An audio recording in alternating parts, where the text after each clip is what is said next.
السلام علیکم ورحمۃ اللہ وبرکاتہ. إن الحمد لله نحمده ونستعينه ونستغفره ونعوذ بالله من شرور أنفسنا ومن سيئات أعمالنا. من يهده الله فلا مضل له ومن يضلله فلا هادي له. وأشهد أن لا إله إلا الله وحده لا شريك له وأشهد أن محمدا عبده ورسوله.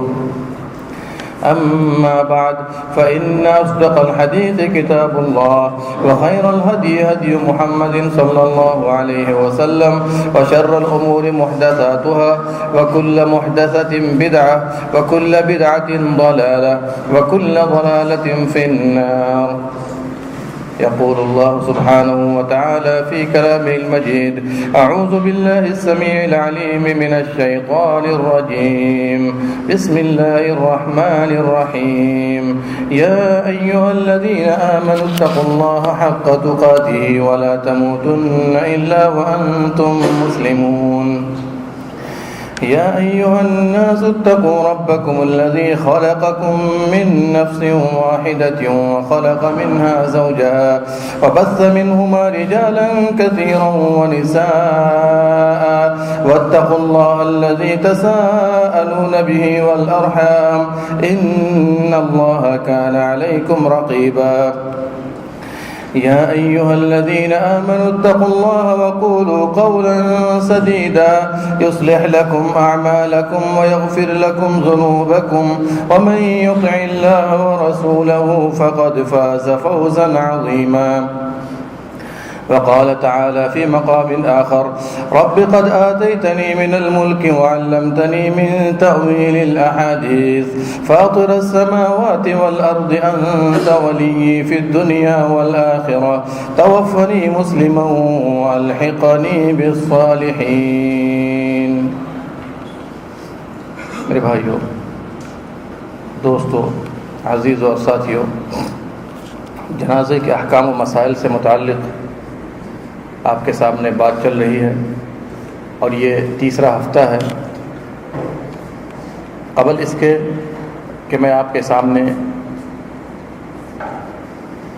میت کے غسل، تکفین، جنازہ اور تدفین سے متعلق گفتگو رکھوں، مناسب معلوم ہوتا ہے کہ ایک مسئلہ آپ کے سامنے رکھ دوں. اور یہ زمانہ جاہلیت والوں کا عقیدہ تھا. ممکن ہے کہ آج بھی دور جاہلیت میں یہ عقیدہ کہیں پر ہو.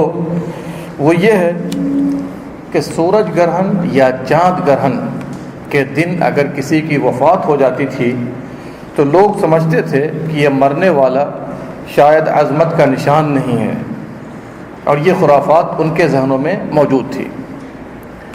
جس روز ابراہیم رضی اللہ عنہ، جو پیارے نبی صلی اللہ علیہ وسلم کے فرزند ہیں، جن کی وفات 18 مہینے میں ہو گئی، یعنی 1.5 سال میں، تو پیارے نبی صلی اللہ علیہ وسلم نے اس خرافات کو ختم کرنے کے لیے منبر پر تشریف لائے، اور آپ صلی اللہ علیہ وسلم نے اسی دن خطبہ دیا، اور آپ نے فرمایا: لوگو، زمانہ جاہلیت کے لوگ کہتے ہیں ان الشمس والقمر لا يخسفان لموت احد ولا لحیاتہ.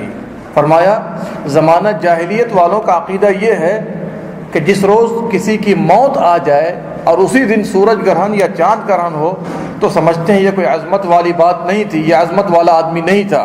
کہا خبردار، ان الشمس والقمر آیتان من آیات اللہ. سورج اور چاند یہ دونوں اللہ کی نشانیوں میں سے 2 نشانیاں ہیں. یہ کسی کی موت و حیات کے بنا پر نہیں ہوا کرتے، بلکہ جب یہ ایسا ہو جائے تو تم لوگ دوڑو کدھر؟ صدقات و خیرات کی طرف، نماز کی طرف، غلاموں کو آزاد کرو، اللہ رب العالمین سے دعائیں کیا کرو. یہ ہونا چاہیے، ورنہ یہ دونوں اللہ کی نشانیاں ہیں. ان دونوں کا تعلق کسی کی موت اور کسی کی حیات سے نہیں ہے. یہ روایت بخاری، مسلم، ابو داؤد، ترمذی، نسائی، ابن ماجہ سب کتاب کے اندر موجود ہے. آئیے میت کو غسل دینے کے بارے میں سب سے پہلے آپ کو فضیلت سناؤں، تاکہ کہیں بھی میت ہو اور آپ کے پاس وقت ہے تو آپ کو چاہیے اس میں شرکت کریں. یہ بڑا کار خیر عمل ہے.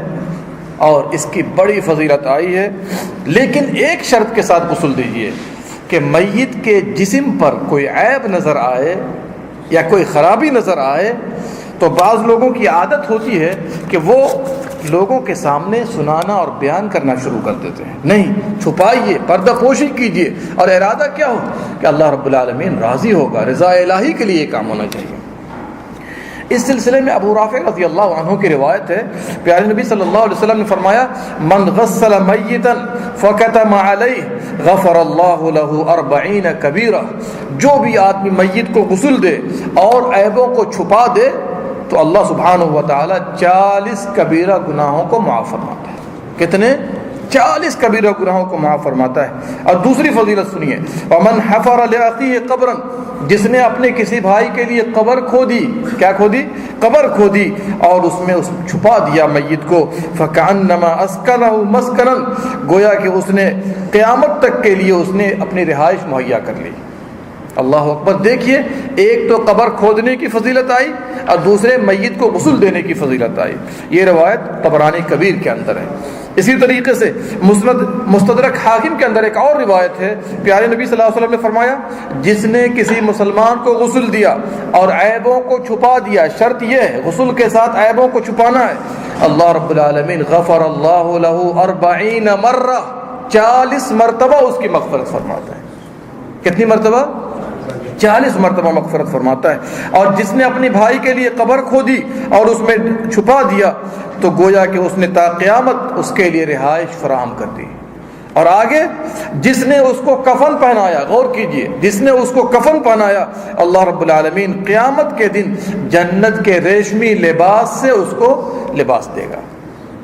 تینوں چیز کی فضیلت آ گئی، ایک تو غسل دینے کی، دوسرے کفن پہنانے کی، اور تیسرے قبر کھود کر اس میں چھپانے کی. یہ روایت مستدرک حاکم کے اندر، حدیث صحیح ہے. اب آپ مجھے بتائیے، چھوٹا سا عمل ہے، تھوڑے پیسے لگتے ہیں کفن میں، تو تینوں کام اگر ہو سکے بڑھ چڑھ کر حصہ لینا چاہیے. آپ اپنے گریڈ کو نہ دیکھیے بلکہ یہ دیکھیے کہ اللہ سبحانہ و تعالیٰ کتنا نوازتا ہے. چلیے، یہ تو بات ہو گئی. میت کو غسل دینا فرض کفایہ ہے. کچھ لوگ حصہ لے لیں تو اوروں سے کیا ہو جائے گا؟ ساقط ہو جائے گا. لیکن اگر کوئی بھی غسل نہیں دے گا تو اس حالت میں کیا ہے؟ واجب ہے، کچھ نہ کچھ آدمی کو غسل دینا ہے، نہیں تو سب کے سب گنہگار ہوں گے. اور اسی لیے جو لوگ حالت احرام میں دنیا سے کوچ کر جاتے ہیں، وفات پا جاتے ہیں، تو پیارے نبی صلی اللہ علیہ وسلم نے یہاں تک فرمایا تھا کہ اس کو غسل دو پانی سے اور بیر کی پتی سے، بیر کے پتا سے غسل دو. چلیے، اب سوال پیدا ہوتا ہے کہ کون نہلائے گا اس کو؟ مسلمان ہونا چاہیے، ثقہ ہو، امین ہو، اور غسل کے احکام کا عالم بھی ہونا چاہیے. ظاہر سی بات ہے، کیسے غسل دینا ہے، پہلے کیا کرنا ہے، پھر کیا کرنا ہے، یہ تو معلوم ہونا چاہیے نا اس کو. اور اگر میت مرد ہو تو مرد نہلائے، یہ عام حالت ہے. میت عورت ہے تو عورت نہلائے. اور اگر میت 7 سال سے چھوٹی ہے، جیسے 7 سال کا بچہ ہے یا 7 سال کی بچی ہے، تو کوئی بھی غسل دے دے، کوئی بات نہیں، مرد دے عورت دے، چونکہ پردہ اس پر واجب ابھی نہیں ہے. یہاں پر ایک ایکسیپشن کوٹا یہ ہے کہ شوہر کو بیوی غسل دے سکتے ہیں اور بیوی کو شوہر بھی غسل دے سکتے ہیں. یہ دونوں استثنائی حالت ہے جس کی دلیل ابھی آپ کے سامنے لاؤں گا میں. دیکھیے، اگر آپ چاہتے ہیں کہ شوہر بیوی کو غسل دے، شوہر بیوی کو غسل دے، اس کی دلیل عائشہ رضی اللہ عنہا کی روایت ہے. حالانکہ اس کو لوگ عیب سمجھتے ہیں، یہاں تک کہ چہرہ دیکھنے نہیں دیا جاتا، چہرہ دیکھنے نہیں دیا جاتا ہے. کہتے ہیں جی کیا ہو گیا، یہ ہمارے سماج میں کیا کہتے ہیں، کیا ہو گیا، یہ غیر محرم ہو گئے. کیا کہتے ہیں؟ غیر محرم ہو گئے. بات آئے گی ابھی دلیل سے، غور کیجئے گا. عائشہ رضی اللہ عنہا کی روایت ہے، وہ فرماتی ہیں کہ رسول اکرم صلی اللہ علیہ وسلم ایک جنازے سے واپس آئے. دلیلوں کو یاد رکھیے گا کہ کبھی ایسا موقع ملے تو آپ سنا سکتے ہو، اتمام حجت کر سکتے ہیں آپ. پیارے نبی صلی اللہ علیہ وسلم جنازے سے واپس آئے تو وہ فرماتے ہیں کہ میں سر میں درد محسوس کر رہا تھا. میں کہہ رہا تھا وارثا، یعنی سر میں تکلیف تھی تو آپ فرما رہے تھے وارثا. تو عائشہ فرماتی ہیں بل انا وارثا، آپ کو کیا ہے، مجھے تو اس سے زیادہ تکلیف ہے، سر میں اس سے زیادہ تکلیف ہے. اور آپ نے فرمایا اپنی چہیتی بیوی عائشہ سے، عائشہ تمہیں کیا تکلیف کی بات ہے، تمہیں کیا نقصان ہے؟ اگر تو مجھ سے پہلے مر گئی، لو مت قبلی، اگر تو مجھ سے پہلے مر گئی میں غسل دوں گا اور میں کفن پہناؤں گا، پھر میں جنازے کی نماز پڑھاؤں گا اور میں ہی دفن کروں گا۔ کیا کروں گا؟ میں ہی دفن کروں گا۔ اس سے کیا واضح ہوا؟ یہ روایت احمد کے اندر ہے بسند حسن۔ اس سے واضح ہوا کہ اگر بیوی مر جائے تو شوہر کیا کر سکتا ہے؟ غسل دے سکتا ہے۔ بات سمجھ میں آ رہی ہے؟ آگے چلیے، فاطمہ رضی اللہ عنہا نے وصیت کی کہ میرے شوہر علی غسل دیں گے۔ کون غسل دیں گے؟ شوہر علی غسل دیں گے۔ یہ روایت دارقطنی کے اندر ہے، بیہقی سنن کبریٰ کے اندر ہے، ابو نعیم کی کتاب حلیۃ الاولیاء کے اندر ہے۔ اس سے واضح ہوتا ہے کہ شوہر بیوی کو غسل، بہت اطمینان سے چل رہا ہوں اسی لیے تاکہ ذرا سمجھتے ہوئے چلیے۔ اب اس کے اپوزٹ لے لیجئے کہ بیوی شوہر کو غسل دے سکتی ہے کہ نہیں؟ تو عائشہ رضی اللہ عنہا بیان کرتی ہیں جب پیارے نبی صلی اللہ علیہ وسلم کی وفات کے بعد ذرا سا کچھ ہنگامہ ہوا، کون غسل دے گا، کیسے غسل دیا جائے، یہ سارا معاملہ ذرا طول پکڑ گیا، تو عائشہ نے کیا کہا تھا؟ اگر جو بات ابھی پیش آئی ہے پہلے سے اگر ہم لوگوں کو معلوم ہو گئی ہوتی تو میں اور ساری بیویاں پیارے نبی صلی اللہ علیہ وسلم کی غسل دیتی پیارے نبی صلی اللہ علیہ وسلم۔ عائشہ کیا فرماتی ہیں؟ جو بات ابھی معلوم ہوئی، جو بات ابھی ظاہر ہوئی، دیکھ رہی ہوں میں، اگر یہ بات سب پہلے معلوم ہو گئی ہوتی تو آپ صلی اللہ علیہ وسلم کی ساری بیویاں ہی آپ کو غسل دیتی۔ یہ روایت ابو داؤد کے اندر ہے، حدیث نمبر 3114، سند صحیح ہے، جس سے واضح ہوتا ہے کہ عورت بھی شوہر کو غسل دے سکتی ہے۔ اور انہی احادیث کے بنا پر ابو بکر صدیق نے اپنی اہلیہ محترمہ سیدہ اسماء بنت عمیس کو وصیت کی تھی کہ وہ مجھے غسل دیں گے۔ کون غسل دیں گے؟ اسماء بنت عمیس، جو بیوی ہیں ابو بکر صدیق کی۔ ابو بکر صدیق نے وصیت کی تھی کہ یہ مجھے غسل دیں گے۔ یہ روایت موطا امام مالک کے اندر ہے کتاب الجنائز میں، مصنف عبد الرزاق کے اندر ہے، اور علامہ ابن المنذر کی کتاب اوسط کے اندر ہے۔ دونوں طرف کا مسئلہ معلوم ہو گیا نا آپ کو؟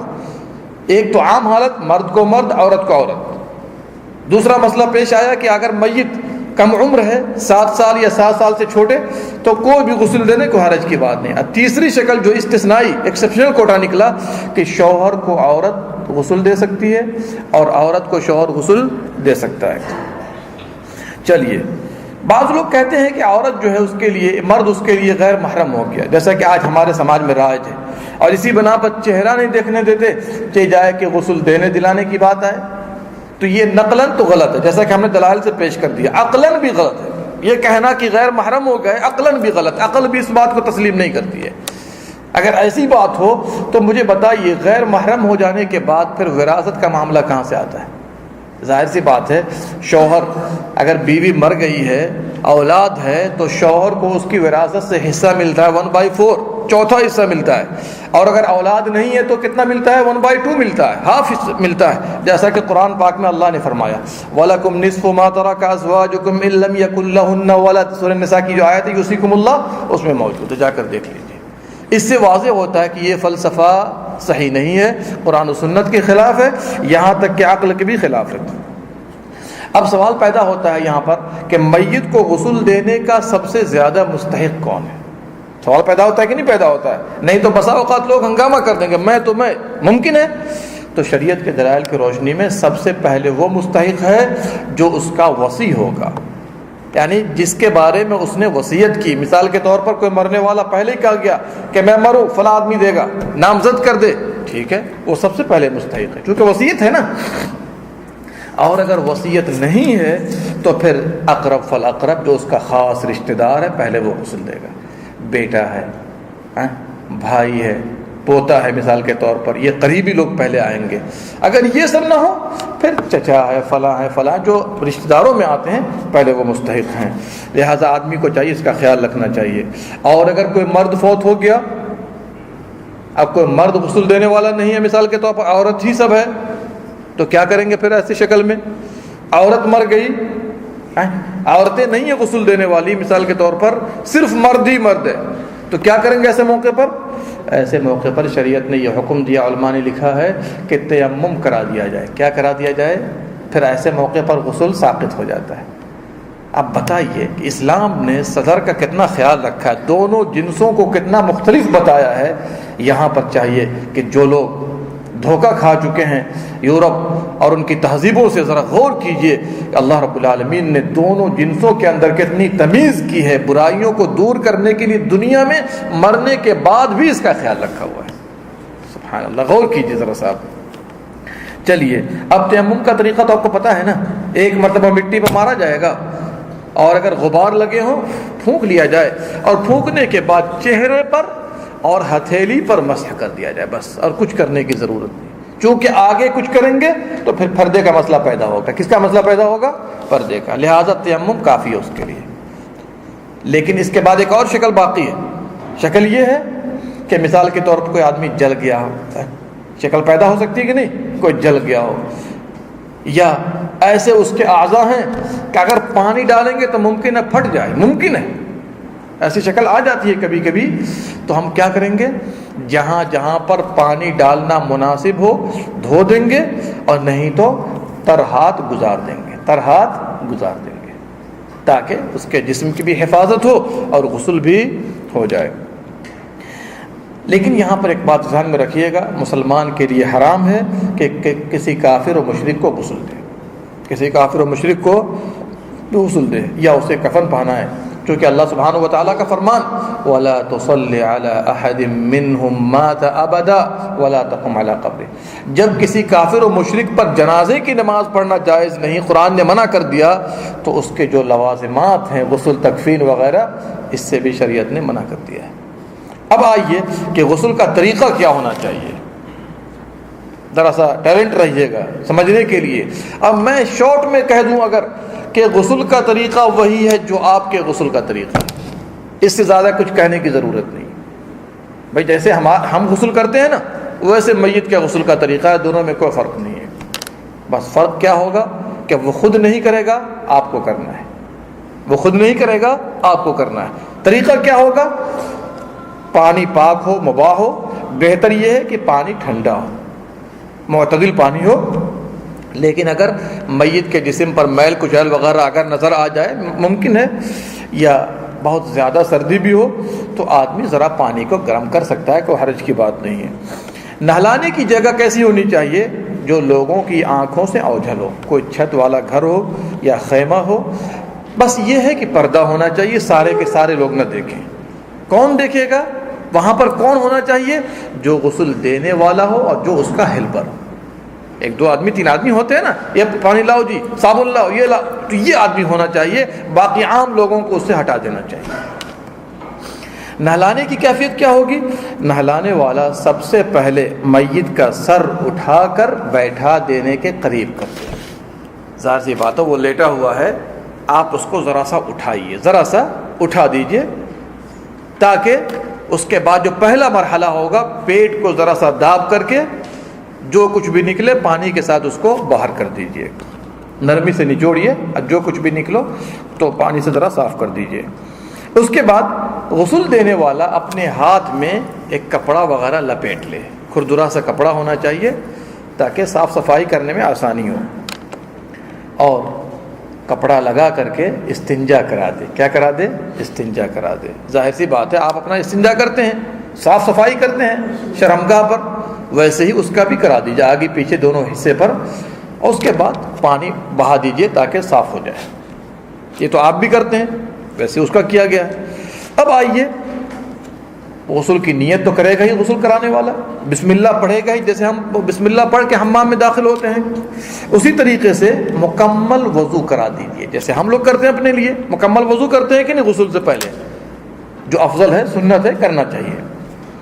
مکمل وضو میں ظاہر سی بات ہے جیسے جیسے ہم اپنے لیے کرتے ہیں ویسے ویسے ان کے لیے کرنا ہے۔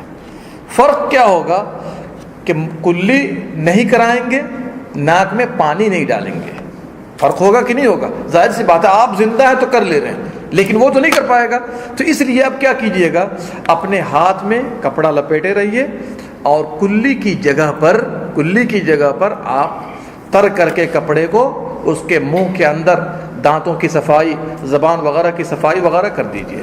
منہ میں پانی نہیں ڈالنا ہے، منہ میں پانی نہیں ڈالنا ہے۔ کلی کا معاملہ حل ہو گیا۔ اب مسئلہ آئے گا ناک کا. تو ناک میں بھی اسی طرح آپ ہاتھ میں کپڑا ہو اور اپنے ہاتھوں کو تر کر لیجیے, اور تر کرنے کے بعد ناک کے اندر جو ہے انگلیاں ڈال کر کے کپڑا سمیت آپ صاف کر دیجیے, پھر دوبارہ ہاتھ میں لگا کر کے پھر دوبارہ صاف کر دیجیے. بات کلیئر ہو رہی ہے کہ نہیں ہو رہی؟ بہت اطمینان چل رہا ہوں. جب یہ ہو گیا پھر اس کے بعد ترتیب سے چہرہ دھونا ہے, پھر ترتیب سے دونوں ہاتھوں کو دھونا ہے, پھر اس کے بعد جیسے پاؤں تک دھوتے ہیں آپ دھو دیجیے. ٹھیک ہے, کوئی مشکل تو نہیں یہاں تک؟ اب آگے چلیے. اب کیا کرنا ہے؟ اس کے بعد ہم کیا کرتے ہیں؟ اس کے بعد ہم کیا کرتے ہیں؟ بالوں کے جڑوں تک پانی کو پہنچاتے ہیں. بالوں کی جڑوں تک پانی کو پہنچاتے ہیں کہ نہیں پہنچاتے ہیں وضو کرنے کے بعد؟ ویسے ہی آپ انشاءاللہ صابن کی جھاگ سے ہو یا بیری کے پتے سے ہو, پانی میں ڈال کر کے اس کے سر کے جڑوں تک پانی کو پہنچائیے.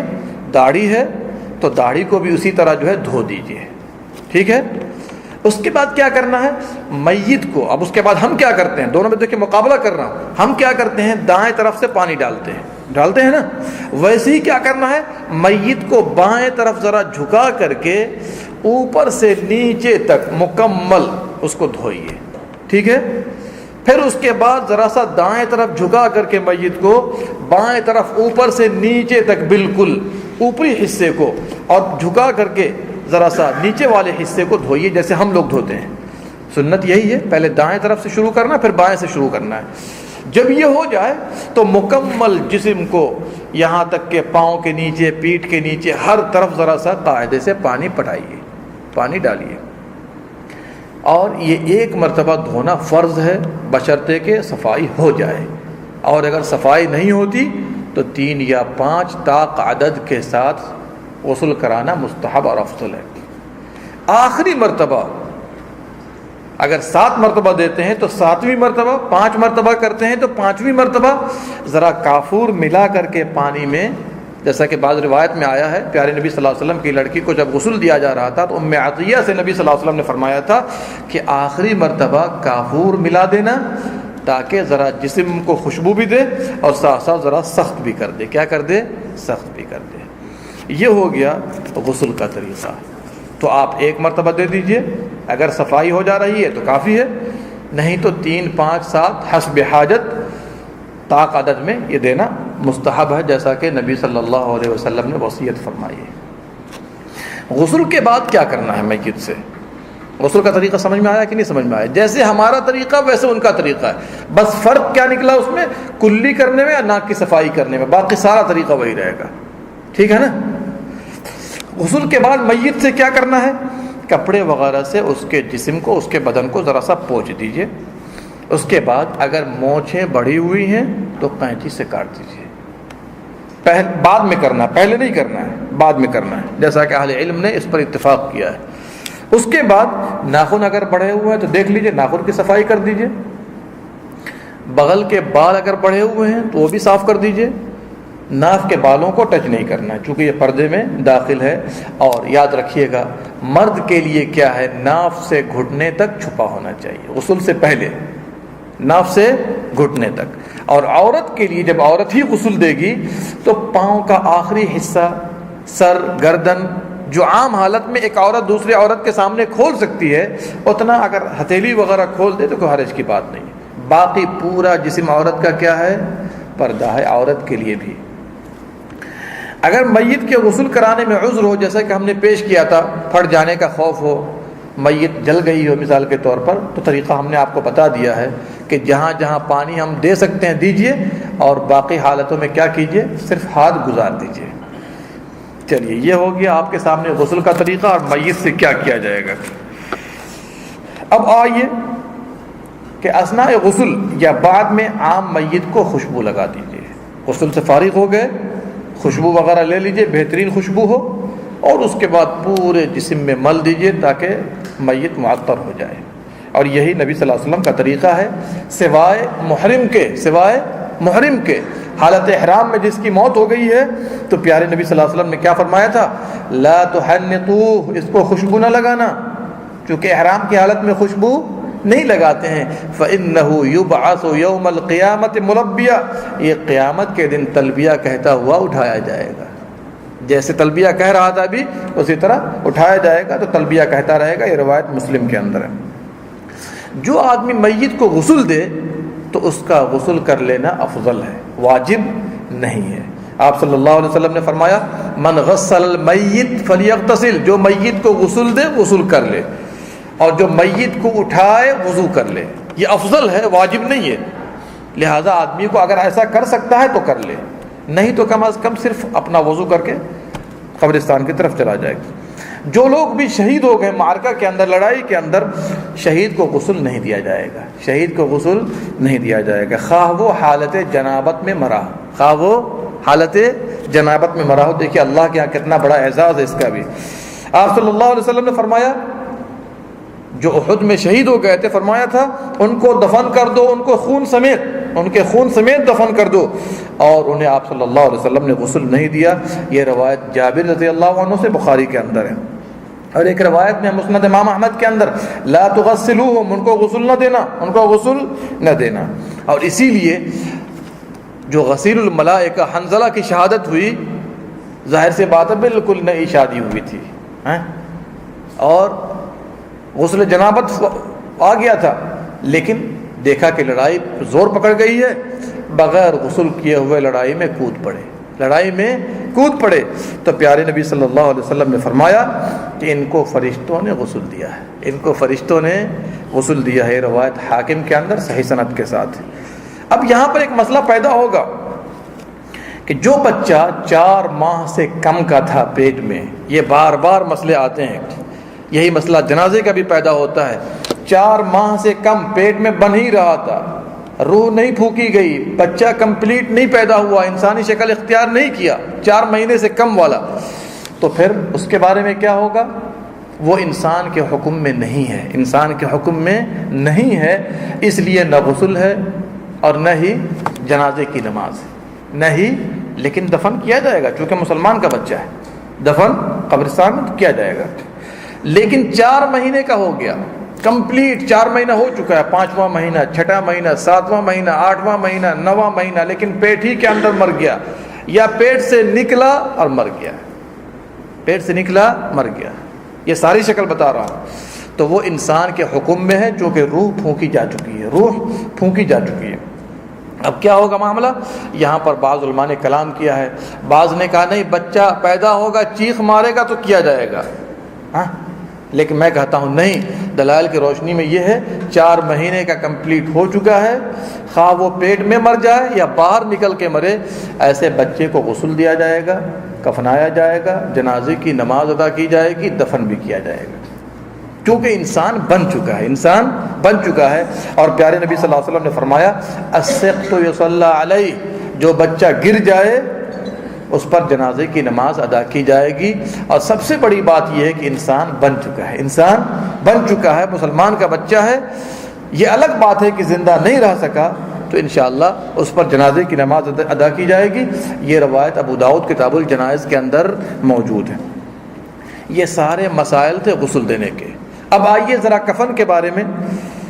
کفن کے بارے میں پہلی بات یاد رکھیے کہ میت کو غسل دینے کے بعد کفن دینا ضروری ہے, کفن دینا ضروری ہے.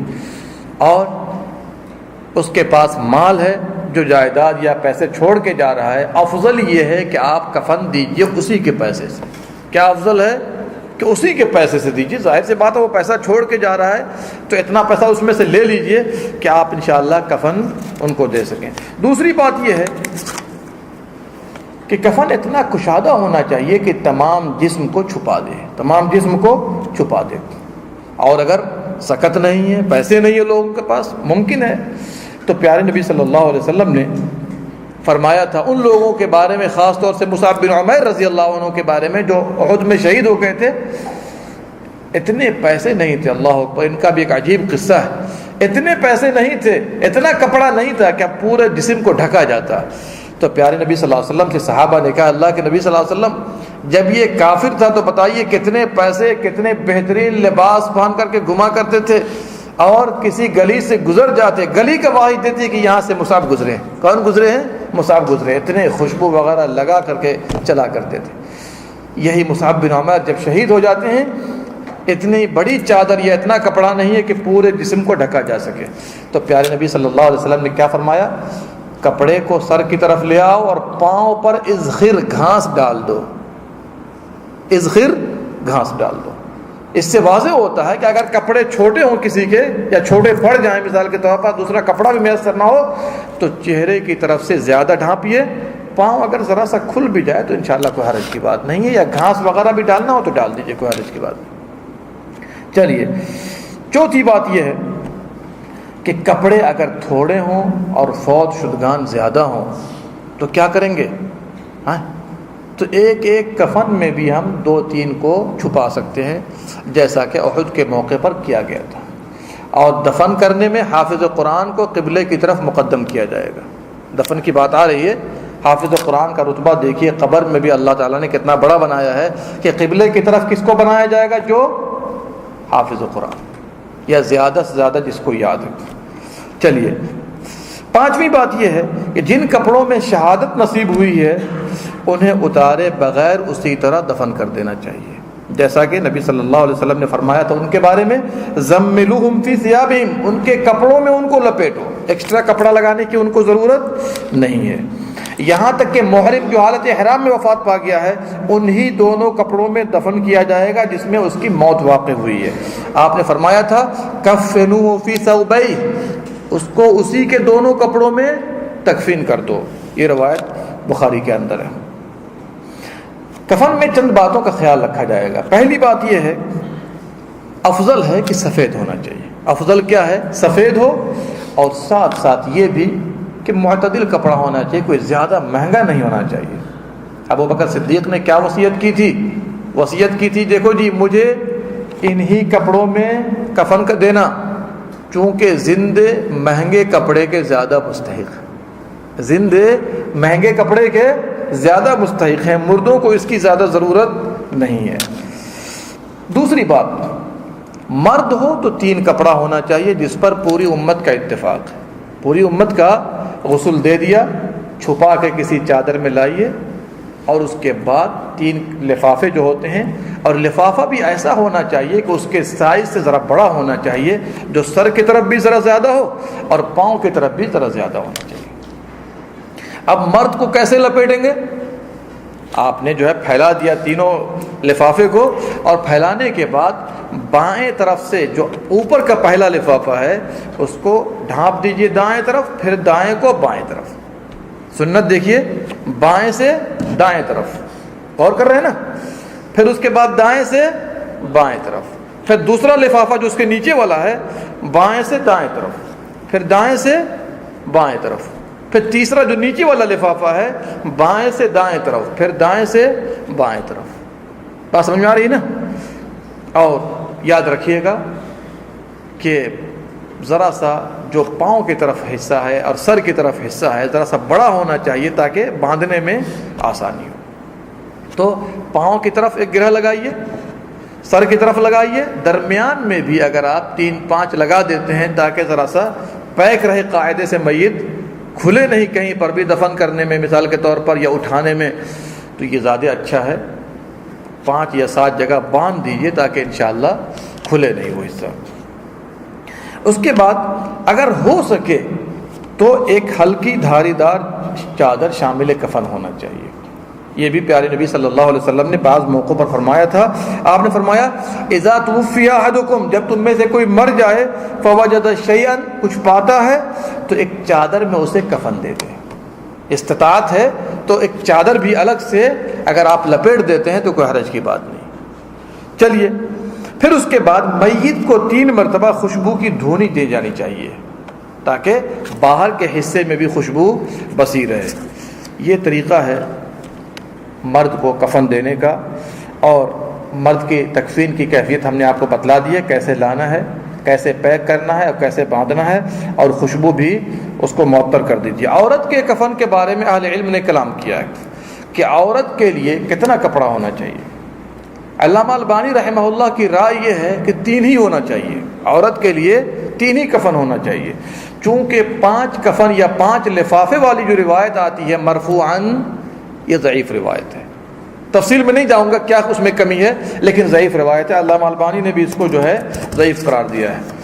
لیکن یہاں پر ایک بات یاد رکھیے گا کہ کفن کرنے میں بعض صحابہ اور تابعین کا اثر ہے کہ انہوں نے 5 میں تکفین کی ہے، جیسا کہ حسن بصری تابعی رحمہ اللہ وغیرہ کے بارے میں آیا، جس کو امام بخاری نے اپنی صحیح کے اندر نقل کیا ہے۔ تو افضل یہ ہے کہ 5 ہونا چاہیے، لیکن 5 کپڑے کیا کیا ہوں؟ ایک تو تہبند ہو، دوسرے کرتا یا قمیص ہو، اور تیسرے اوڑھنی ہونا چاہیے، دوپٹہ ہونا چاہیے۔ اب اس سے خیال کیجئے کہ اسلام نے عورت کے لیے دوپٹے کا کتنا خاص خیال کیا ہوا ہے کہ عورتیں دنیا میں رہ کر بھی اپنے دوپٹے کا کوئی خاص، اور اگر دوپٹہ لگاتی ہے تو گردن میں لگاتی ہے۔ کس میں لگاتی ہے؟ سبحان اللہ، افسوس ہے۔ اور ہم لوگ دیکھتے ہیں، کچھ نہیں کہتے، اپنے گھروں میں کہتے ہیں نہیں کہتے ہیں، کہیں گے تو 4 بات ادھر سے آ جائے گی۔ نہیں، محبت کے ساتھ کہیے کہ بھائی اللہ نے آپ کا مقام عظیم کیا، بلند کیا، تو ذرا سا آپ جو قرآن و سنت میں اس کے بارے میں کافی تاکید موجود ہے۔ وہ عورت کیا عورت ہوگی جو بے حیائی کے ساتھ دنیا میں زندگی گزارے؟ بتائیے، پیارے نبی صلی اللہ علیہ وسلم کے صحابہ اور تابعین کے بارے میں جو انہوں نے 5 کپڑوں کی وصیت کی ہے، فتویٰ دیا ہے، اس میں سے ایک بتائیے اوڑھنی بھی ہے اور 2 لفافے ہیں، 2 لفافے ہیں۔ تو ان 5 میں عورت کو پیک کرنا چاہیے، کفن کرنا چاہیے۔ یہ چند باتیں تھیں عورت کے تکفین کے تعلق سے۔ اب چونکہ وقت قریب ہو چکا ہے تو میں موقع دوں گا 10 منٹ سوال جواب کا، جیسا کہ ہم نے پچھلے درس میں کہا تھا۔ انشاءاللہ آپ لوگ سوال جواب کیجیے۔ اللہ سبحانہ و تعالیٰ سے دعا ہے رب العالمین ہم تمام لوگوں کو کتاب قرآن و سنت کے مطابق جنازے کے احکام کو سمجھنے اور اس پر عمل کرنے کی توفیق مرحمت فرمائے، آمین یا رب العالمین۔ اللہم صلی علی نبینا محمد وعلی آلہ وصحبہ اجمعین۔